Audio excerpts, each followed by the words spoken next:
Cheating is inherently an avoidant behavior. No, this doesn't mean that only avoidantly attached people cheat, but they are more prone to it. Generally, cheaters are insecurely attached people that can be anxious, disorganized, avoidant.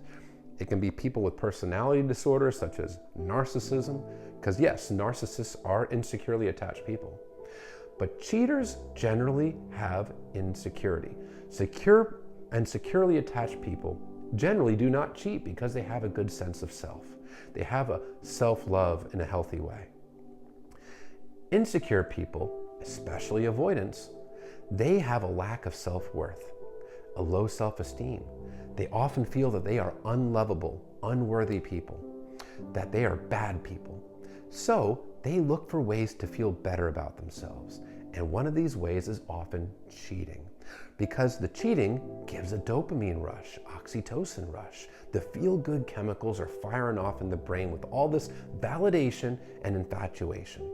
And what it does is it makes the cheater feel better about themselves in the moment because they feel wanted, they feel validated. They don't know how to internally validate themselves, so they seek that external validation in unhealthy ways, that they need to feel wanted by these various different people that they're cheating with. Now, it numbs their pain.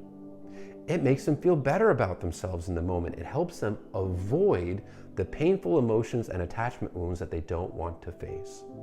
It is a method of avoidance because they're using it to avoid their pain. That's why people that are avoidantly attached are more prone to cheating. No, that does not mean that all avoidants cheat. Actually, the majority don't. But cheaters are more likely to be avoidant than anything else. Now, cheating can also become like an addiction, just like gambling, a sex addiction, alcohol, drugs. The reason being is that cheating makes this person feel better about themselves in the moment. But the problem is it makes them feel worse about themselves down the road. They look at this behavior as confirmation that they are indeed unlovable, bad people. But the problem is they seek the same bad behavior, the cheating, as a way to fix them feeling bad about themselves again, because they continuously chase that dopamine. And that is why cheaters are very likely to repeat. The vast majority of cheaters do repeat. Not all cheaters repeat. Cheaters can change. But the ones that do change are the ones that actually address their core attachment wounds. They're the ones that heal their low self-esteem. They're the ones that learn to actually love themselves in a healthy way. When they do that, when they heal, that is generally when the cheating behavior can finally stop, because they no longer have a need for that unhealthy external validation. But being caught alone and expressing, "I'm sorry, I won't do it again," well, they may think they mean it in the moment, but the problem is that low self-esteem will drive them to chase that dopamine again. And they'll do it in the way they know to do it, to get that external validation, which is usually through the cheating. That's why, unless they go to therapy and truly work on themselves and really make the effort and commit to it to heal those attachment wounds, that they are very, very, very likely to cheat on you again. So if your partner, your spouse, if they have cheated on you and they just promise not to do it again, but they're doing no other work otherwise, they're not going to therapy, they're not working on their attachment wounds, they just want to sweep it under the rug like it didn't happen, the odds are this person is going to cheat on you again.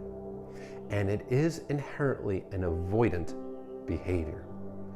Recognize, it's not the fault of the person that was cheated on. It is never the fault of the person that was cheated on.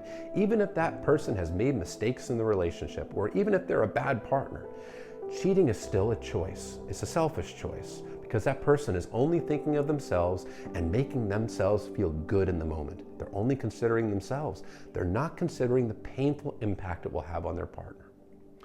And even if they try to blame their partner, that is just gaslighting.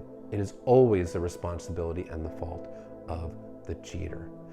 And it is because of the internal wounds of the cheater. It is because the cheater is not a healthy person. They are not an emotionally healthy person. That is why they cheat. It's not the fault of the person that was betrayed.